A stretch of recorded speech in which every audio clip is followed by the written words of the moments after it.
Hello friends, कैसे हैं आप सभी। चलिए आज हम करते हैं क्लास 10 का मैथ चैप्टर 6 ट्रायंगल।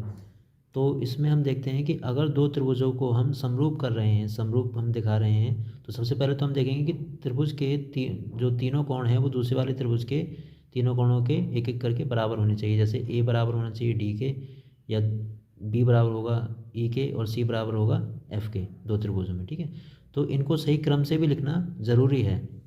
जैसे त्रिभुज ए बी सी और डी ई एफ में अगर हम काम करें तो हम देखते हैं कि त्रिभुज की अगर हमें समरूपता के रूप में इन दोनों त्रिभुजों को लिखना है तो ऐसे लिखना चाहिए। त्रिभुज बी ए सी समरूप है त्रिभुज ई डी एफ के। ठीक है, ना कि इस तरह से कि भाई त्रिभुज ए बी सी समरूप है त्रिभुज ई डी एफ के। क्योंकि देखो यहाँ पर त्रिभुज, जैसे पहले त्रिभुज में अगर हम देखें तो पहला जो क्रम है, हमने जो अल्फ़ाबेट हमने एंगल है हमने लिया ए। ठीक है, और फिर दूसरे वाले त्रिभुज में ले रहे हैं ई। जबकि अगर यहाँ पर देखें तो पहला है ए फिर ई, ये दोनों तो इक्वल है ही नहीं।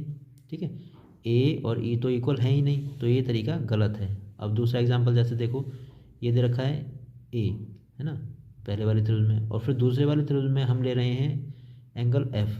तो अगर हम यहाँ पर देखें तो एंगल ए हमारा एफ के इक्वल है ही नहीं, ए एफ के इक्वल नहीं है।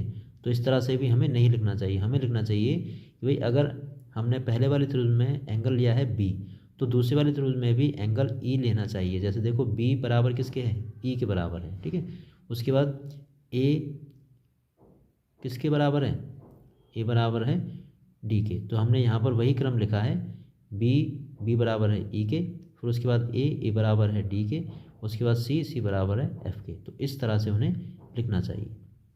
Thank you.